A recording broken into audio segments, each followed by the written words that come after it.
In this video, we're going to look at the cell membrane structure and function. In fact, let's start with the function and then do the structure. In our last video, when we took a tour through the cell, we briefly discussed the function of the cell membrane as a gatekeeper. It's going to determine what comes in and out of a cell. Anytime something does come in or out of a cell, it's going to have to deal with this cell membrane. So it's kind of like a gatekeeper. It oversees all traffic in and out of our cell factory. The next function is compartmentalization. By creating a distinct internal and external environment, we allow for such processes such as chemiosmosis and making processes such as the action potential possible. But we have to have a distinct outside and inside with some barrier across which things can happen. And finally, cell-to-cell communication and recognition. When cells talk to each other, these signals are received by the cell membrane.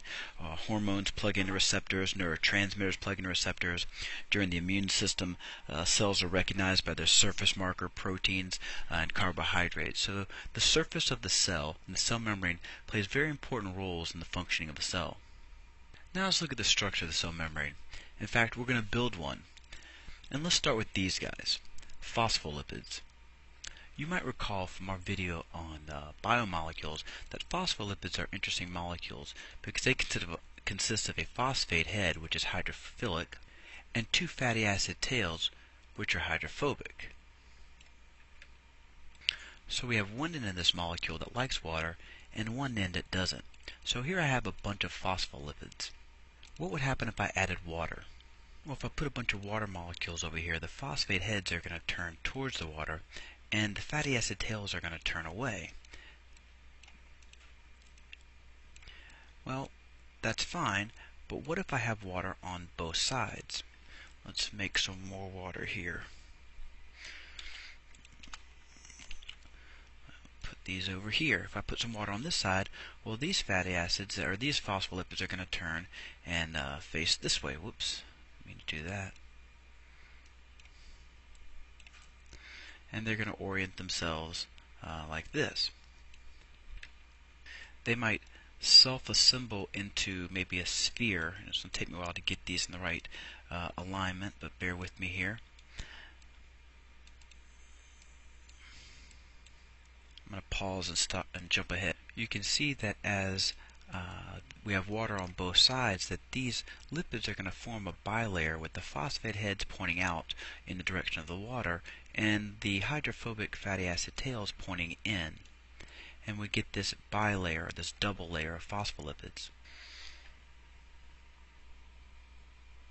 Due to the chemical properties of these molecules, these phospholipids, they'll self-assemble into this bilayer. While phospholipids are the primary component of the cell membrane, they're not the only components. We also have a variety of different proteins that are embedded throughout the membrane and serve different functions. Some can act as gates to allow things to travel through, or channels to allow particles to move through the cell membrane. We can see right here. Others have structural components and recognition components, and we'll add some other proteins in as we go. In addition to the proteins, we also have carbohydrates and cholesterol. So the carbohydrates sometimes will be attached to the proteins. There can be other ones attached to or in the membrane here, and we'll put some of these cholesterols. Let me add a couple more.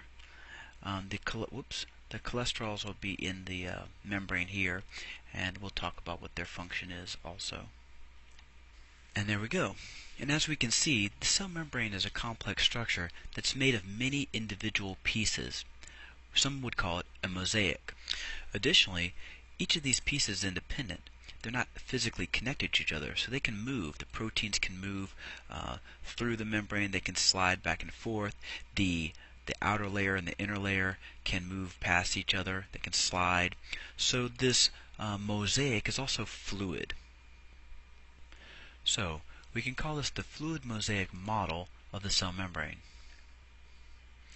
It's a mosaic of phospholipids, proteins, cholesterols, and carbohydrates that are fluid in nature and that they can move and pass one another, and we can make vesicles out of this material and add to it. So it's a fluid, it's a a fluid system. It's in flux at all times. Here's a more artistic rendition of that model.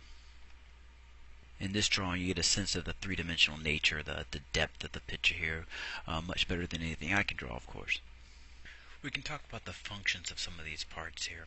The carbohydrates will play a role in some of the cell-to-cell recognition, some of the markers on the surface of cells. The proteins have many functions. They're involved in transport. We'll talk more about that later, helping things move in and out of the cell. They may be enzymes right there on the surface of the cell that help catalyze reactions. They can help in signal transduction. They can be physical receptors on the surface of the cells. They also can be physical markers, protein markers for cell recognition, and help form some of the cell-to-cell junctions. So lots of different roles for those proteins.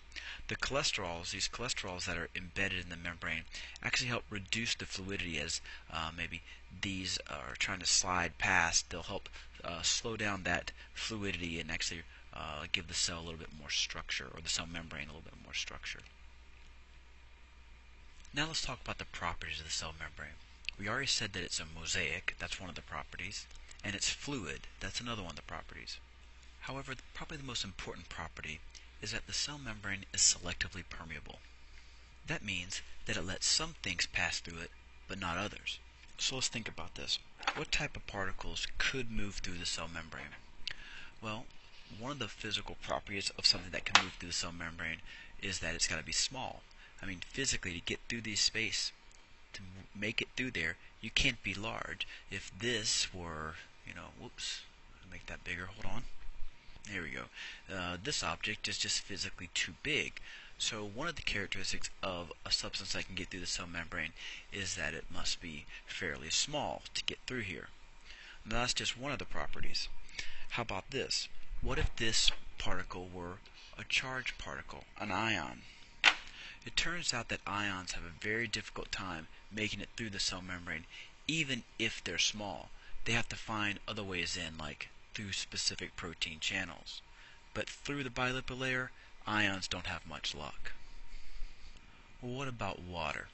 Turns out that water molecules can get through here, even though they're polar, which makes most polar molecules have a difficult time, but water is small enough that it actually can pass through the cell membrane.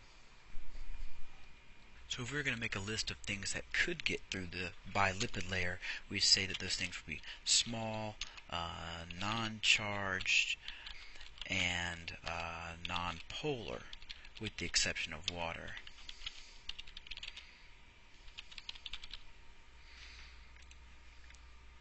Now that doesn't mean that things that are larger or charged or polar can't get through. They just have a hard time getting through this part, through this cell bilipid layer. And that brings us to transports. How do things get across the cell membrane? Well, before we get into the specific types of transport, we need to talk about two broad categories: passive transport and active transport. Passive transport is transport that goes down or with the concentration gradient. In other words, if we're going down the hill, if we roll this ball, we're not going to have to spend energy to get that ball to go down the hill. It'd be a passive. It's going from areas of higher concentration to areas of lower concentration. Now in this case I've represented it as a hill, but we need to think about the concentration of molecules when we determine whether it's passive or active transport. Active transport, conversely, is going against the concentration gradient or up the concentration gradient. To get this ball to go up the hill, we'd have to spend energy, and cells spend energy in the form called ATP. Let's look at some specific types of passive transport, and the first is diffusion. Diffusion is the movement of materials from areas of high concentration to areas of low concentration. It does not cost energy. It's going down the hill. Down the hill. So in this picture, when we look at these yellow dots, whatever they may be, whatever molecule these represent, we see that outside of this cell there are a lot more of them than inside. So we have a higher concentration outside than in. So these yellow dots want to move which direction? Into the cell or out of the cell? That's right, they want to move in, down their concentration gradient. So if we were to represent this movement of these molecules in this direction, we'd call that diffusion. They'd be moving down their concentration gradient. And grab some of these guys. They'd diffuse across down their concentration gradient, right through the lipid layer. and we call that diffusion. Now, question, what if these yellow dots represented water?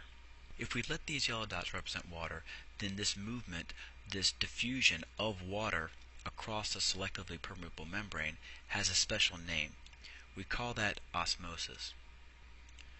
Osmosis is the diffusion of water across a selectively permeable membrane. It's a very specific definition, and since it's diffusion, it's by definition passive. It's moving down the concentration gradient. Now, what about these down here, these positive charged ions? If these ions, if we look at it, which way do they want to move? Where is there a higher concentration, inside or outside? Well, it's very obvious to see that we have a lot more of these red positive charges inside, so they would like to move down their concentration gradient, which in this case would be out. But we know that ions have a difficult time getting through the bilipid layer. But if there's a channel provided for them by a protein, then we have a path for these ions to move down their concentration gradient. Now they're being helped by a protein, however, it's still passive, and we call it facilitated diffusion. It's the diffusion of materials with the help of channel proteins. It's still moving down the concentration gradient, so it's still passive. What about active transport? Can we move materials against the concentration gradient? For example, can we move these molecules out, even though out is going up the hill or against the concentration gradient? And the answer is we can, but it requires active transport. Let's see how this might work. We have some special gate proteins here that can physically change their shape, and these molecules can be moved across the membrane with the aid of these proteins.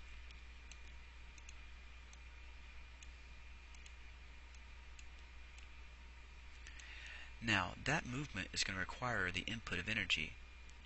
So let's pull these guys back in here and back it up and show the input of that energy. Let's follow what might happen. Molecules move in, we get an input of energy from ATP, which causes the proteins, again we call this active transport.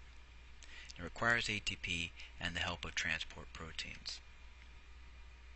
Now what happens if the molecule or the particle we're trying to move in or out of the cell is this? Meaning on scale it's much, much bigger. It's obvious that this is never getting through the cell membrane. It's never going to make its way through even one of these channels. It's just not going to happen. So can we get large particles in and out of the cell? And the answer is yes. So I've changed the scale here, and here's our large molecule. And the question is, can we get something of this scale through this membrane? And the answer is through endo and exocytosis, yes. The movement of large particles in or out of the cell getting wrapped up in a vesicle into endocytosis, out of exocytosis. So let's look at some pictures. First, let's look at endocytosis. Let's say that some droplet falls on the surface of a cell and slowly indents further and further into the cell membrane. And it actually gets wrapped up in a piece of the cell membrane, which we call a vesicle. We call this form of endocytosis pinocytosis. Another form of endocytosis, called phagocytosis, the cell moves itself, changes its shape, and wraps around the cell particle, or the particle, maybe it's a piece of food, and eventually engulfs it into a vesicle.